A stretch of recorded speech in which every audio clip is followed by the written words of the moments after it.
Abacuque 2, verso 5. Tanto mais que é dado ao vinho é desleal. O homem soberbo que não permanecerá, que alarga como o inferno a sua alma. E é como a morte, que não se farta, e ajunta a si todas as nações, e congrega a si todos os povos.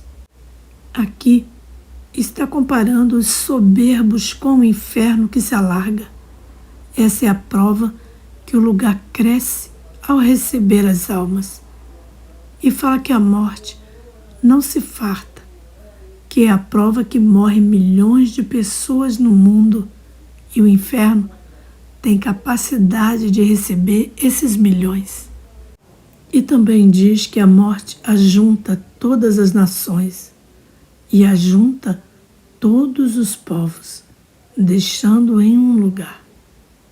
Os demônios da morte fazem isso. Eles ajuntam todas as nações no inferno. Essa é a prova de que o lugar sempre cabe pessoas porque cresce em tamanho.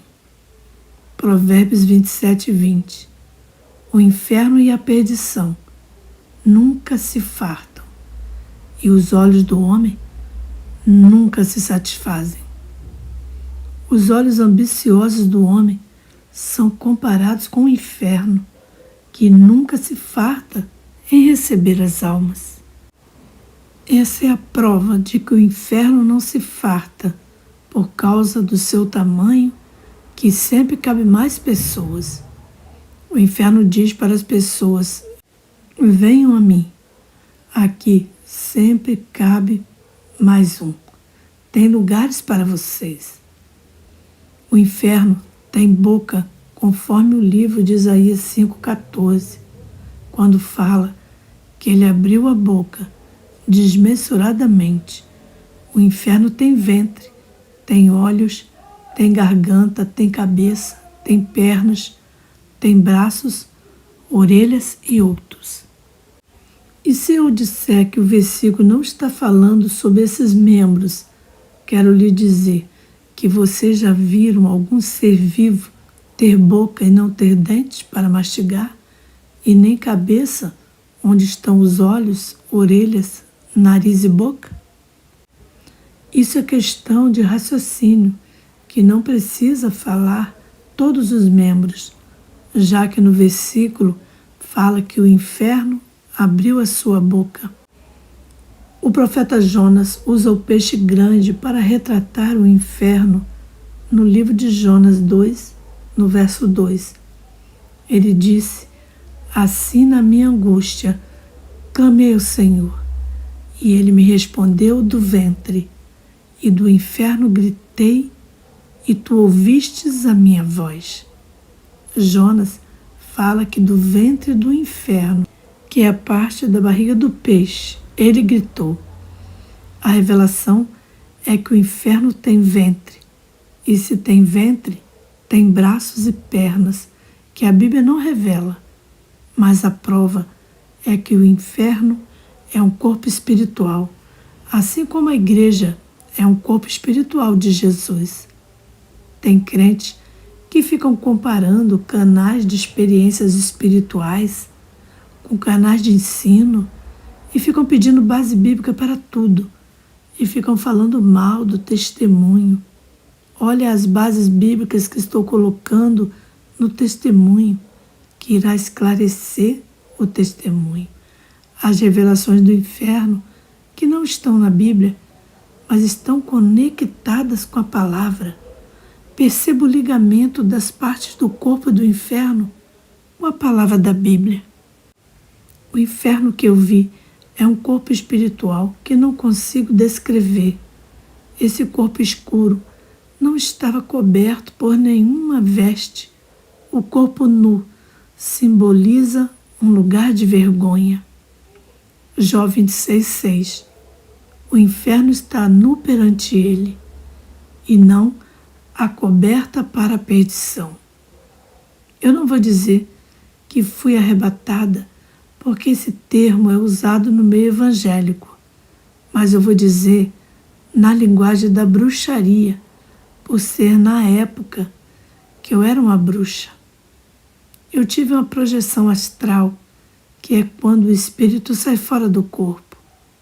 Alguns chamam de viagem astral, outros chamam de projeção de consciência, e também tem aqueles que chamam de experiência fora do corpo.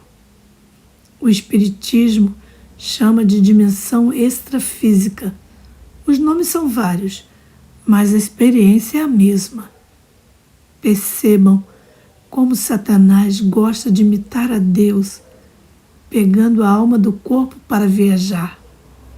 Tem muitas técnicas de meditação que são tão malignas que a sua alma sai do corpo sozinha, sem a ajuda de nenhum demônio. Quem consegue fazer essas técnicas muito avançadas no mundo espiritual são aqueles bruxos que conseguiram atingir um grande patamar no nível de magia. Eles são tão fortes que fazem um ritual de projeção no corpo de qualquer pessoa e joga sua alma em outras dimensões espirituais, como no espaço ou inferno. Eu nunca consegui fazer a alma de uma pessoa ir em outra cidade que fica aqui perto e nem conseguia fazer a alma sair do corpo da pessoa na distância de 1 metro do corpo. Os bruxos mais fortes mandam as almas para outras dimensões muito distantes através da projeção astral. Eu não cheguei nesse nível e não consegui fazer minha alma sair do corpo, fazendo a meditação que faz alcançar o nível máximo de energia para a alma se libertar. Como eu não conseguia fazer isso, o demônio veio até mim e puxou minha alma do corpo à meia-noite, que é o horário que todos os portais espirituais se abrem. É comum as bruxas usarem a hora da meia-noite para fazer rituais ou invocações. Foi à meia-noite que o demônio marcou comigo para me levar ao inferno. Esse demônio parecia um anjo pela sua forma, mas era um anjo preto, de grandes asas, com casco de tartaruga no peito. Um demônio híbrido que veio fazer a missão de me levar naquele lugar tenebroso.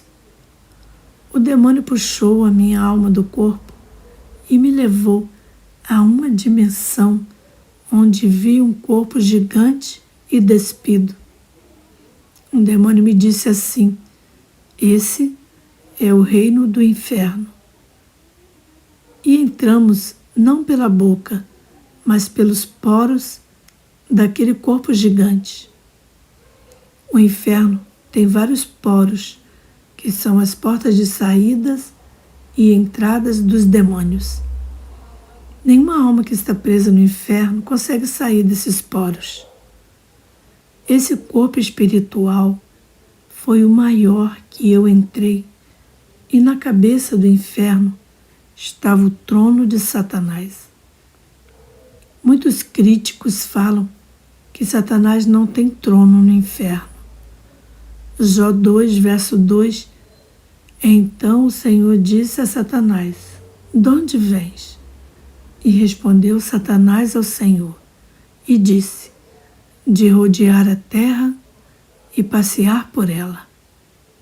Observe que Satanás não está na terra.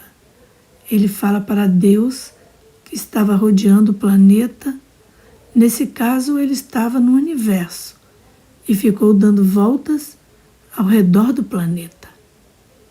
Depois ele fala que veio passear nela, que significa que depois de rodear o planeta, ele entrou na atmosfera da Terra para observar as pessoas. A prova que ele não está na Terra está nesse versículo. Ele pode ficar no espaço do universo por ser o príncipe dos ares. Efésios 2, versículo 2, nos quais costumavam viver quando seguiam a presente ordem deste mundo. E o príncipe do poder do ar, o espírito que agora está atuando nos que vivem na desobediência. O trono de Satanás está no inferno.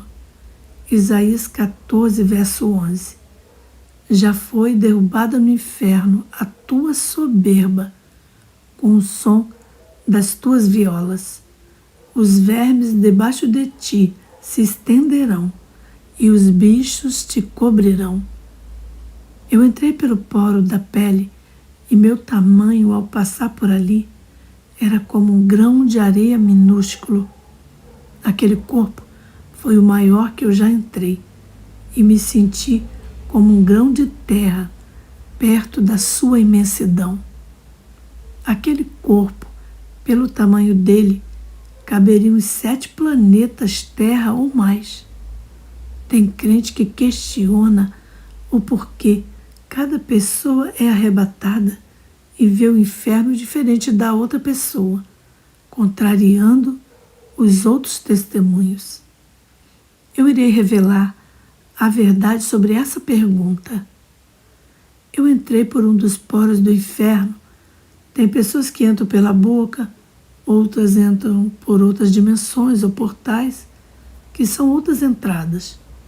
Assim como o nosso corpo tem vários poros na pele, o inferno também tem esses poros, que são pequenas portas. Primeira coisa, não existe inferno diferente do outro, porque ele é um só. O que é diferente no inferno são exceções de sofrimento, porque cada lugar foi preparado para um tipo de pecado. Mas o inferno é um só. Ele é um só corpo que tem várias células de torturas. O inferno é tão grande que é dividido em regiões, parecendo cubos, que são territórios do tamanho de uma cidade. E cada cubo é diferente um do outro. Eu fui em um cubo maior do que minha cidade, que era trevas pura e não tinha fogo.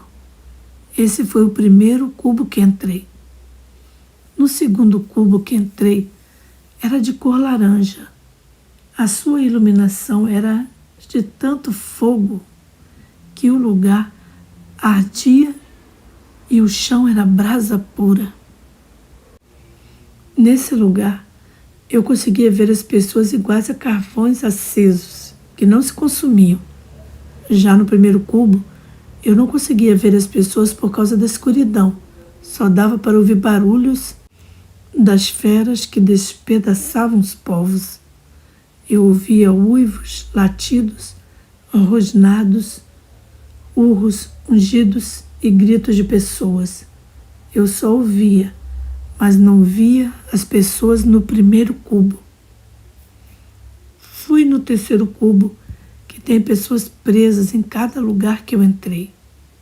Eu vi pessoas presas em jaulas, sendo torturadas por ratos, outras em cárceres iguais a presídios da terra, sendo torturadas por demônios. Eu vi outras pessoas que estavam dentro das covas profundas no chão, e os vermes devoravam os seus corpos. Lá tem pessoas acorrentadas andando com grilhões, outras penduradas de cabeça para baixo. Lá tem pessoas presas em lamas que pareciam colas que prendem elas no chão. Eu vi pessoas presas em poços de estercos que pareciam com fossa. Eu vi pessoas presas em buracos de fogo. Outros buracos tinham serpentes e outros buracos estavam cheios de vermes que devoravam as almas. Fui no quarto cubo e vi lagos de sangue que não é o sangue real daqui. As pessoas se afogavam eternamente e bebiam aquele sangue.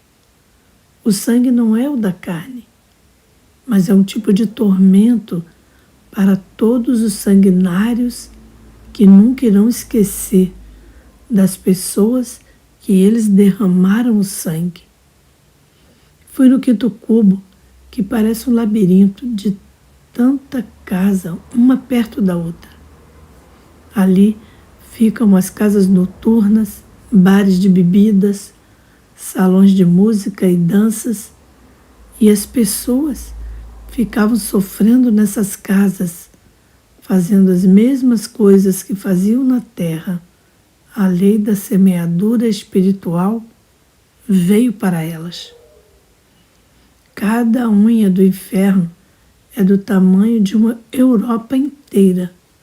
Essa é a dimensão desse corpo gigante.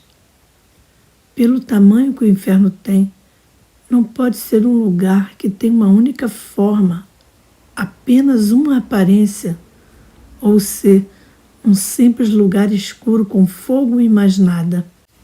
O inferno não é isso. É muito mais complexo do que você imagina. Eu fui em 6 cubos infernais e nenhum era igual ao outro. Eles têm dimensões diferentes, tamanhos e aparências diferentes, e não são os mesmos lugares. As torturas são diferentes, os demônios também são diferentes em cada cubo, e em todos tem demônios torturadores de almas.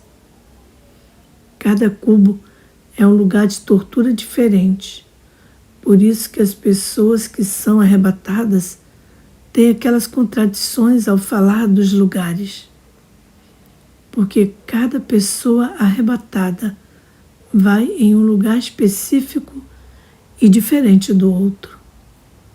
E tem crentes incrédulos que já falaram para mim que a Bíblia fala do inferno, mas não fala que no inferno tem torturas. Eles dizem que o inferno que os arrebatados descrevem é diferente do inferno que a parábola do rico e Lázaro falam. Irei explicar através da revelação desses mistérios do mundo das trevas. Não adianta pegar uma pequena parábola que se foca em relatar a pobreza de Lázaro e a riqueza do rico. Jesus, ao dizer esse versículo, não se preocupou em revelar o inferno e tudo o que acontece lá dentro. Ele não quis se aprofundar nesse assunto. O objetivo da Bíblia não é fazer propaganda do mal, revelando o mundo das trevas. Quem quiser revelação do mundo espiritual é só orar, porque a palavra diz: clama-me e responder-te-ei, e anunciar-te-ei coisas grandes e firmes que não sabes. Jeremias 33:3. Se Jesus quisesse se aprofundar nessas questões, ele teria revelado aos discípulos cada célula do inferno e onde as almas sofrem. Jesus, ao relatar a parábola do rico e Lázaro, o objetivo foi dizer que é um lugar de tormento e o pecado leva as almas para lá, sem precisar falar quais são os tipos de tortura que tem no inferno.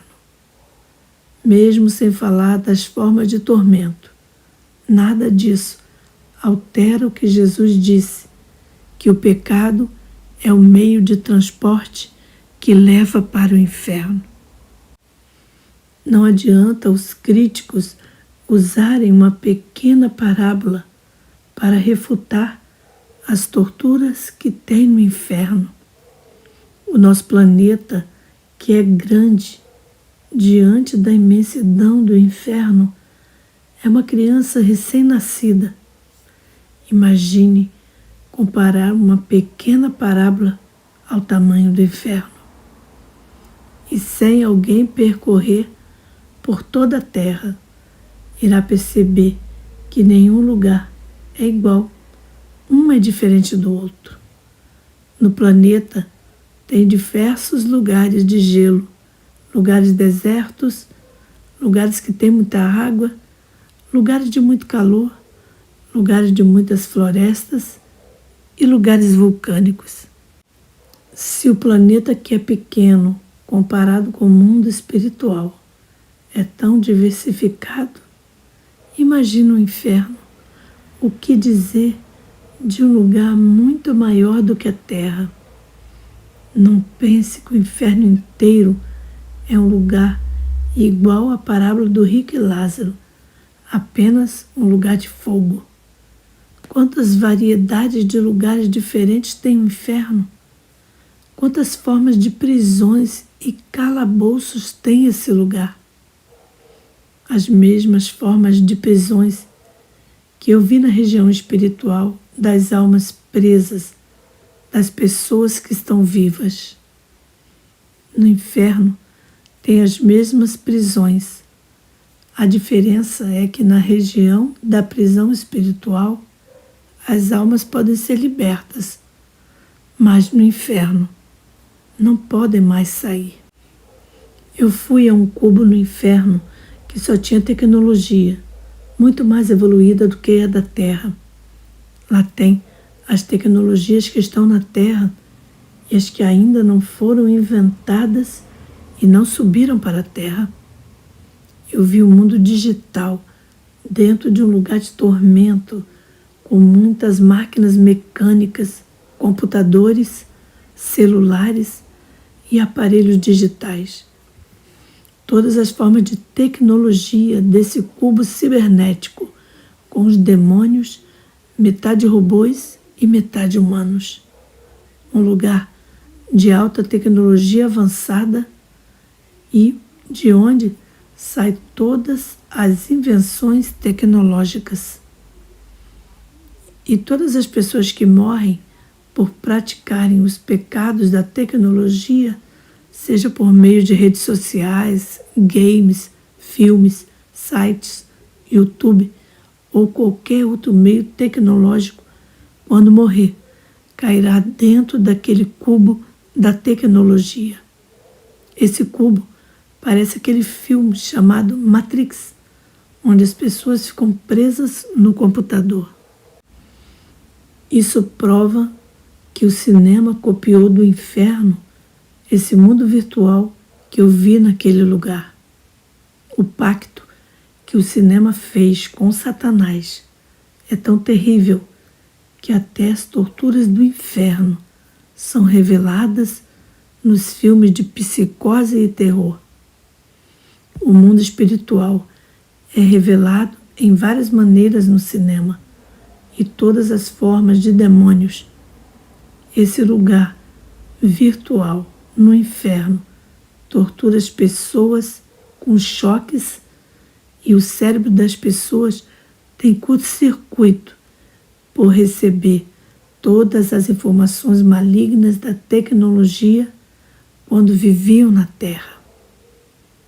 Os demônios colocam capacetes das torturas nas cabeças das almas e com fios ligados aos computadores que imitam a corrente elétrica para os seus cérebros.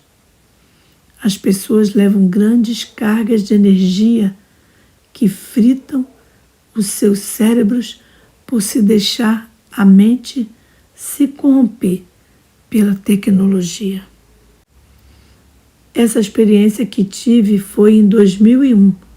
O filme Matrix tinha sido lançado no Brasil há 2 anos antes dessa experiência. O filme revela uma das prisões virtuais do inferno. Quem pensa que o inferno é apenas aquele lugar de fogo da parábola do rico e Lázaro, o inferno é muito mais que isso. A parábola do rico e Lázaro, Jesus retratou apenas uma das sessões de tormento. Existem no inferno outras sessões diferentes de outros tipos de sofrimento. Para cada tipo de pecado tem um sofrimento diferente. O inferno não seria justo se todas as almas sofressem apenas queimando no fogo, a lei da semeadura espiritual. dá o sofrimento conforme o pecado. A que Jesus falou foi uma das seções que tem fogo. Tem seções do inferno que não tem fogo, mas o tormento é pior. Tem seção no inferno que não tem fogo, mas o calor é tão quente como se tivesse. Só o calor derrete uma alma sem precisar do fogo. Jesus, ao falar da parábola do inferno, ele estava se referindo apenas àquela seção infernal de sofrimento, para revelar o estado de tormento do rico. O foco era aquele local, que não significa que o inferno seja todo de fogo e que as pessoas têm o mesmo sofrimento do rico. Eu vi crentes no inferno que ignoraram o poder de condenação do pecado e praticaram o ato pecaminoso sabendo que era pecado. Fizeram isso conscientes e vou explicar os motivos. Quero falar que não existe pecadinho que não condena. Pecado é pecado. Todo pecado condena. 1 João 3,8. Aquele que pratica o pecado é do diabo, porque o diabo vem pecando desde o princípio. Pecados pequenos pensam que não vão condenar, mesmo que seja aquele pecado que não afete a vida do próximo. O mundo espiritual entende que pecado pequeno leva à condenação, assim como o pecado grande. Agora, quem determinará o grau de punição é o inferno. Ele atormentará a pessoa conforme o pecado que praticou. O pecado pequeno, se for inconsciente, o sangue de Jesus cobre. Vou dar um exemplo. Teve um dia que eu falei algo que a minha filha não gostou. Ela ficou chateada por eu ter falado aquilo, e eu pequei por aborrecer ela, mas eu não sabia que ela iria ficar magoada se eu falasse naquele assunto. Para mim, aquele assunto era normal, mas para ela a incomodou. Eu cometi o pecado através de uma palavra que eu não deveria ter falado. Esse pecado é pequeno em relação ao pecado de matar, roubar e destruir o corpo com as drogas.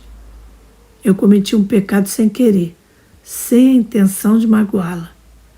Esses pecados em palavras, sem a intenção de machucar a pessoa e sem você saber que cometeu o pecado, o sangue de Jesus cobre.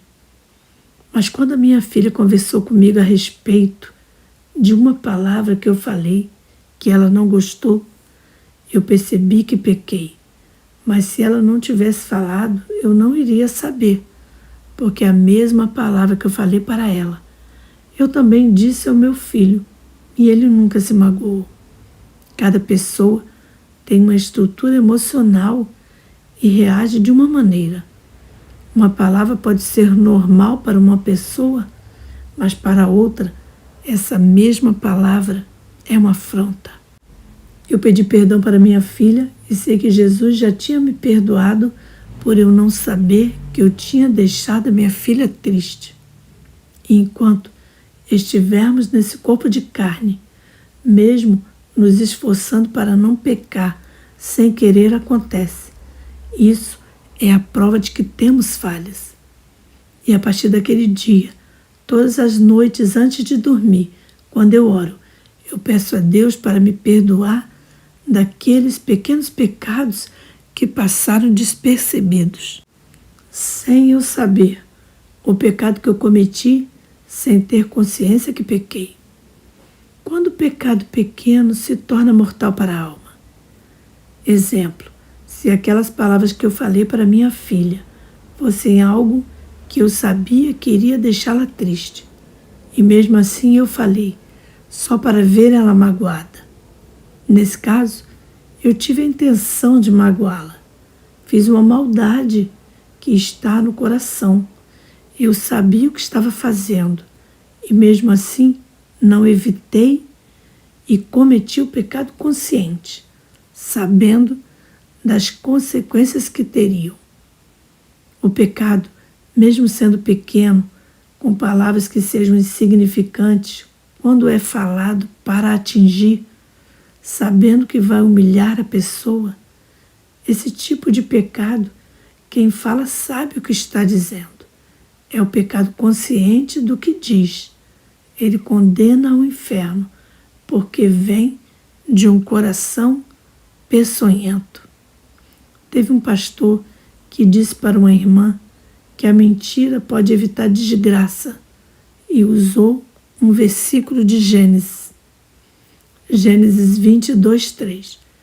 E havendo Abraão dito de Sara, sua mulher, é minha irmã, enviou Abimeleque, rei de Gerar, e tomou a Sara. Deus, porém, veio a Abimeleque em sonhos de noite e disse-lhe, eis que morto serás por causa da mulher que tomastes, porque ela tem marido. Abraão mentiu para proteger sua vida. Ele fez consciente, sabendo o que estava fazendo. Ele fez isso para manter a paz com o rei Abimeleque. Mas o seu pecado iria ter consequências se Abimeleque tomasse Sara como esposa. Abimeleque seria morto. A mentira que Abraão disse para proteger a sua vida era pecado para a morte. Deus não se agradou de Abraão ter oferecido a sua esposa ao rei, mas entendeu que ele fez isso para se proteger. Por isso não o castigou. Mas a atitude dele Deus reprovou. Se Abraão tivesse falado a verdade, Deus não iria deixar nada acontecer em sua vida, por ter promessa de fazer ele pai de uma grande nação. Se Abraão tivesse falado que Sara era sua esposa e o rei quisesse matá-lo, Deus teria ameaçado Abimeleque nos sonhos, igual ele fez quando quis tomar Sara como esposa. Esse versículo, Deus reprovou a atitude de Abraão, mesmo sendo pai da fé, era um homem que tinha falhas, como qualquer um de nós. Temos que seguir os bons exemplos de Abraão e não as suas falhas. Os erros de cada profeta estão na Bíblia para não cometermos os mesmos erros. E também temos que entender que na época que Abraão viveu, ele não tinha um manual de instrução de Deus que nós temos hoje, que é a Bíblia. E também a lei mosaica foi entregue só no tempo de Moisés. E nessa época ele não era nascido. Mesmo com as suas falhas, sem nenhum manual de instrução, Abraão era um homem tão santo que conseguiu ser justo, sem precisar ter a lei para apontar os pecados que não deveria fazer. Abraão foi tão reto, sem ter o manual da Bíblia que temos hoje. Ele foi o pai da fé e foi inspiração para escrever alguns livros da graça, que faz parte do Novo Testamento.